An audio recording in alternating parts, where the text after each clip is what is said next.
2021년 스마트폰 시장은 반도체 쇼티지의 직격탄을 맞았습니다. 연내 출시가 예상되었던 갤럭시 S21 FE는 해를 바꿔 2022년 1월 출시되었으며 갤럭시 S22 역시 예정보다 늦게 나오게 되었습니다. 원래 지금쯤이면 언팩 초대장이 배포됐어야 하는데 아직까지 이와 관련된 오피셜이 나오지 않았습니다. 이 말인즉슨 1월이 아닌 2월 출시 가능성이 크다는 얘기가 됩니다. 이와 관련된 단서가 전혀 없는 건 아닙니다. 국내 매체와의 우호적인 관계를 형성하기 위해 삼성전자 MX 사업부 홍보팀에서 미공개 제품에 대한 중요한 정보를 지속적으로 전달하고 있습니다. 현 시점 기준 갤럭시 S22 언팩 일정 그리고 사전 예약 및 출시 관련 기사가 우후죽순으로 나오고 있는 것도 신뢰도 100%의 소스를 받았기 때문입니다. 기사 속에 나오는 업계 관계자, 전자업계 모두 사실은 삼성전자가 배우로 있었던 것이죠. 기정사실화되고 있는 갤럭시 S22 시리즈의 역대급 변화 6가지 테크 요정 비티크 비하인드 씬에서 살펴보도록 하겠습니다.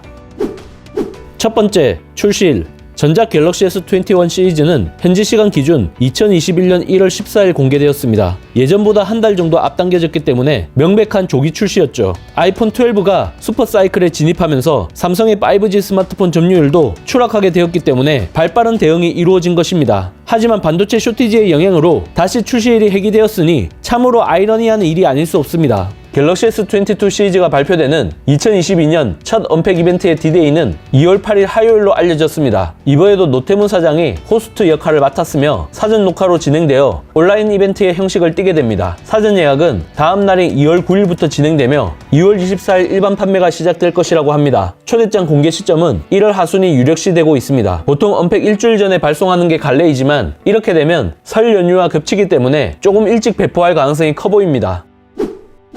두 번째, 라인업. 이번 언팩의 주인공은 갤럭시 S22 시리즈입니다. 전작과 마찬가지로 기본형, 플러스, 울트라 3종으로 나누어집니다. 울트라가 아닌 노트로 불릴 것이라는 루머도 있었지만 울트라를 그대로 유지한 것으로 결정된 것 같습니다. 화면 크기는 6.1인치, 6.6인치, 6.8인치로 이루어지는데 S22는 전작보다 조금 더 작고 가벼워지며 S22 플러스는 한층 더 큰 화면에 5000만 화소 메인 카메라를 탑재할 것으로 예상됩니다. 기본형에도 후면 플라스틱 소재가 아닌 글라스 소재가 적용될 것이라는 루머도 있는데 상대적으로 부족했던 소재감, 마감에 대한 개선을 기대해봐도 좋을 것 같습니다.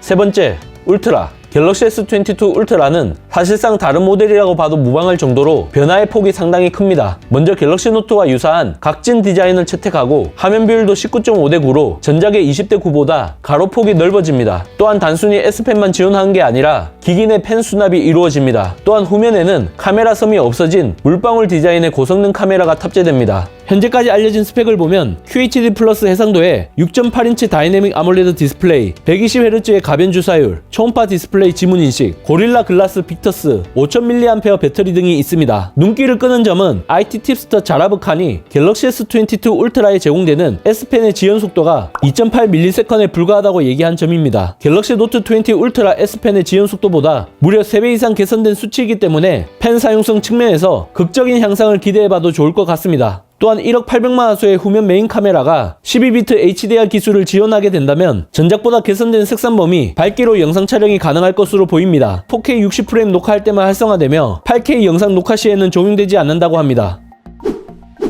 네 번째, 투트랙. 스마트폰 두뇌 역할을 하는 게 바로 모바일 AP입니다. 갤럭시 S 시리즈는 전통적으로 판매 지역에 따라 퀄컴 스냅드래곤, 삼성 엑시노스를 병행 적용해 왔습니다. 국내 같은 경우 엑시노스를 주로 탑재했지만 S20 시리즈는 예외적으로 스냅드래곤 865 프로세서가 적용된 적이 있습니다. AMD GPU가 최초로 탑재되는 엑시노스 2200의 수율에 따라 어떤 모바일 AP가 탑재될지 판가름이 날 것으로 보입니다.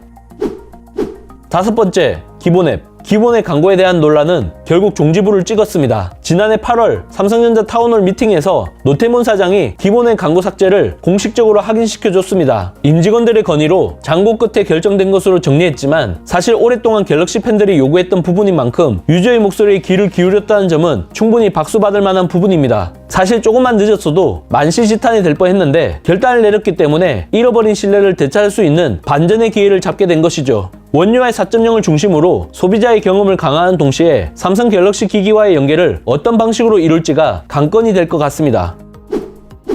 여섯 번째, 출고가. 전 세계적으로 인플레이션 공포가 확산되고 있습니다. 설상가상으로 반도체 쇼티지로 인한 차세대 모바일 AP 부품 인상도 현실이 되었습니다. 또한 기본의 광고 삭제로 인한 수익 감소는 피할 수 없는 상황이며 글래스 재질로 회귀하게 되면 원가 절감 요인마저 사라지게 되니 삼성 입장에서도 고민이 많을 수밖에 없습니다. 결국 출고가 인상은 피할 수 없는 상황인 거죠. 이런 점을 미루어 볼 때 S22 기본형은 100만원대, S22 플러스는 110만원대를 형성할 것으로 보이며 S22 울트라는 램과 용량에 따라 최소 140만원대에서 최대 150만원대까지 육박할 것으로 보입니다.